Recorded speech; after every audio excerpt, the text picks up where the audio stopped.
ఈ సినిమాలో లేటెస్ట్ గా ట్రెండ్ అవుతున్న 2 మీమ్ మెటీరియల్స్ ఉన్నాయి భయ్య. అవేంటంటే ఫస్ట్ నెక్స్ట్ రక్తపింజర్ రో వైవా హర్ష పేరు బంటి అండ్ హీరో ఫారెస్ట్ లోనే పెరుగుతాడు చిన్నప్పటి నుంచి. యానిమల్స్ తో కనెక్షన్ ఉంటుంది. He is fearless. పాములతో ఆడేసుకుంటుంటాడు. సో రక్తపింజర్ రోయ్ బుసగొట్టేస్తుంది రోయ్. Hi guys, Roshan Kanakala Mowgli cinema చూస్తాను భయ్య. Mowgli 2025. This movie is directed by Sandeep Raj. ఈయన దీనికంటే ముందు కలర్ ఫోటో అని ఒక మూవీ డైరెక్ట్ చేశారు. But Mowgli 2025 is his first theatrical release. ఎందుకంటే కలర్ ఫోటో కోవిడ్ టైంలో డైరెక్ట్లీ ఓటీటీలో రిలీజ్ అయింది.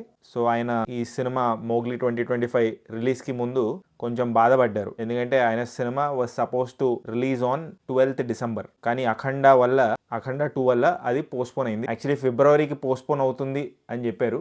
But 13th December K release చేశారు. కానీ నేను నిన్ననే సినిమా చూశాను. పెయిడ్ ప్రీమియర్స్ వేశారు. మోగ్లీ 2025 ఆల్సో స్టార్స్ బండి సరోజ్ కుమార్. ఆయన ఈ సినిమాలో ఆకు రౌడీ కాదు, విలన్ కాదు, హీఈస్ ఎ యాంటీ హీరో. ఎక్కడో ఇంటర్వ్యూలో చూశాను భయ్య, సందీప్ రాజ్ గారు చెప్తున్నారు బండి సరోజ్ కుమార్ గారు జస్ట్ స్టార్టింగ్ 10 minutes విని ఆయన ఈ సినిమా చేయడానికి ఒప్పుకున్నారంట. బట్ చాలా ఫైట్ పెట్టి చాలా కన్విన్స్ చేయాల్సి వచ్చిందంట బండి సరోజ్ కుమార్ గారిని ఈ సినిమా చేయడానికి. ఎందుకంటే నేను చేస్తే హీరోలని చేస్తాను, చేస్తే హీరోలని చేస్తాను, కానీ విలన్ వేషం మాత్రం ఏనని స్టార్టింగ్ 10 minutes విన్నాక నరేషన్ బండి సరోజ్ కుమార్ గారు ఈ సినిమా చేయడానికి ఒప్పుకున్నారంట. In fact starting 10 minutes of the film బాగా నచ్చింది భయ్య నాకు. బండి సరోజ్ కుమార్ గారి ఇంట్రొడక్షన్ సీన్ అది చాలా డిఫరెంట్ గా డీల్ చేశారు. ఆ పోర్షన్ ఎండింగ్ చాలా మంచిగా అనిపించింది నాకు. దాని గురించి ఇంకా ఎలాబరేట్ గా చెప్పాలని లేదు, ఎందుకంటే స్పాయిలర్స్ ఇచ్చినట్టు అవుతుంది. బట్ ఆ స్టార్టింగ్ 10 minutes కోసం అయితే మీరు సినిమా చూడొచ్చు. ఇది సినిమా తాలూకా ఇంట్రొడక్షన్ భయ్య. ఇప్పుడు డీటెయిల్ రివ్యూలోకి వెళ్తే ఫస్ట్ పాజిటివ్స్ మాట్లాడుకుందాం. బ్యాక్గ్రౌండ్ స్కోర్ అక్కడక్కడ బాగుంది భయ్య. ఇంకా ఈ సినిమాలో ఏం నచ్చిందంటే కర్మ అనే కాన్సెప్ట్. నువ్వు బ్యాడ్ కర్మ చేస్తే నీకు ఆ బ్యాడ్ కర్మ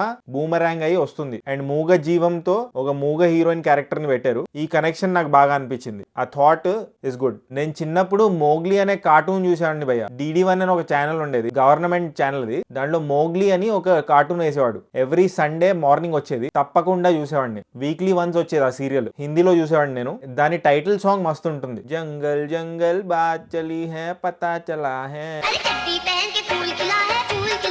ఈ సినిమా కూడా ఒక నాస్టాల్జియా క్రియేట్ చేస్తుంది భయ్య, but in a wrong sense. మనకి వర్షం, జయం, తేజ గారి కొన్ని సినిమాలు ఉంటాయి, ఆల్మోస్ట్ ఇదే టెంప్లెట్ లో ఉంటుంది. ఇద్దరు లవర్స్ ఉంటారు, చాలా గాఢంగా ప్రేమించుకుంటారు. వాళ్ళ మధ్యలో ఒక క్రూరమైన విలన్ వస్తాడు. రూత్లెస్ బ్రూటిష్ ఉంటాడు ఆ విలన్. హీరోయిన్ అంటే పడి చచ్చిపోతూ ఉంటాడు. ఏదో రకంగా హీరోయిన్ ని కైవసం చేసుకుందాం అనుకుంటాడు. ఈ సినిమా కాన్సెప్ట్ కూడా అంతే. బట్ దీంట్లో కర్మ, ధర్మ, రకరకాలవన్నీ మిక్స్ చేశారు భయ్య. వైవా హర్ష ఇంకా హీరో మధ్యలో కొన్ని సీన్స్ ఉంటాయి భయ్య. వాళ్ళ కాన్వర్సేషన్స్ బానే ఉంటాయి, నవ్వు తెప్పిస్తాయి. అండ్ బండి సరోజ్ గారి పర్ఫార్మెన్స్ కూడా బాగుంది, బట్ రెపిటేటివ్ గా ఉంది. Same kind of dialogue delivery, slang ఆయన వాడుతున్నారు ప్రతి సినిమాలో. అది చేంజ్ అవుతే బాగుంటది. అండ్ ఇది పెద్ద ఛాలెంజింగ్ రోల్ కాదు ఆయనకి. I'm expecting a lot of challenging roles from him and versatile characters. Suhas గారి చిన్న క్యామియో ఉంటుంది భయ్య ఈ సినిమాలో. ఆయన వచ్చినప్పుడు నవ్వులు తెప్పించాడు, నవ్వుకున్నాను నేను. ఇప్పుడు నెగటివ్స్ ఏంటంటే భయ్య ఈ సినిమాలో ఎమోషనలీ కనెక్ట్ అవ్వం భయ్య. ఈ సినిమాతో హీరో హీరోయిన్ మధ్యలో ఎమోషన్ కనెక్ట్ అవ్వదు. It's a love story, but ఆ లవ్ స్టోరీ వల్ల మనకి ఫీల్ రాదు. హీరోయిన్ కి వాళ్ళ ఫాదర్ మధ్యలో ఎమోషన్ కూడా వర్కౌట్ అవ్వలేదు. హీరో అండ్ వాళ్ళ friend played by viva Harsha, వాళ్ళ ట్రాక్ కూడా ప్రిడిక్టబుల్ గా ఉంటుంది. అవుట్కమ్ ఏంటో ఈజీగా ఎక్స్పెక్ట్ చేస్తాం.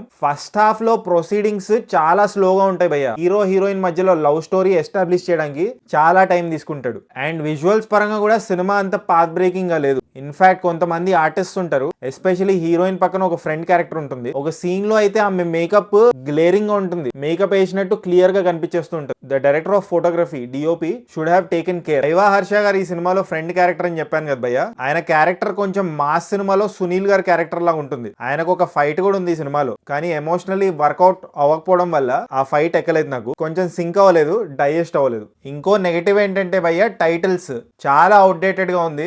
ఎప్పుడో విండోస్ మూవీ మేకర్ అని ఒక సాఫ్ట్వేర్ ఉండేది, మా ఇంట్లో ఒక డబ్బా కంప్యూటర్ ఉండేది, ఆ యాప్ లో టైటిల్స్ డిజైన్ చేసినట్టు అనిపించింది. Mowgli 2025 is fundamentally love story భయ్య. ఒక మంచి లవ్ స్టోరీ చూస్తే మన ఎక్స్ గుర్తు రావాలి ఆర్ మన గర్ల్ ఫ్రెండ్ గుర్తు రావాలి. కానీ ట్రీట్మెంట్ బ్యాడ్ గా ఉండడం వల్ల ఆ లవ్ స్టోరీతో నేను కనెక్ట్ అవ్వలేకపోయాను. అస్సలు ఫీల్ రాదు, ఏదో రాసేసారు తీసేసారు అన్నట్టు ఉంటుంది. అండ్ యాక్షన్ కొరియోగ్రఫీ కూడా బ్యాడ్ గా ఉంది భయ్య. లో బడ్జెట్ యాక్షన్ ఎపిసోడ్స్ లా ఉన్నాయి, అస్సలు క్రియేటివ్ గా లేవు. ఒక సింపుల్ అవుట్డేటెడ్ లవ్ స్టోరీకి ఒక కర్మ యాంగిల్ యాడ్ చేశారు, ధర్మ యాంగిల్ యాడ్ చేశారు. అక్కడక్కడ బానే ఉంటుంది భయ్య సినిమా, బట్ ఇన్ టోటాలిటీ చూస్తే బాలేదనే చెప్తాను. సో ఫైనలీ ఈ సినిమాకి నేను ఇచ్చే రేటింగ్ 1.65 టమాటోస్ భయ్య.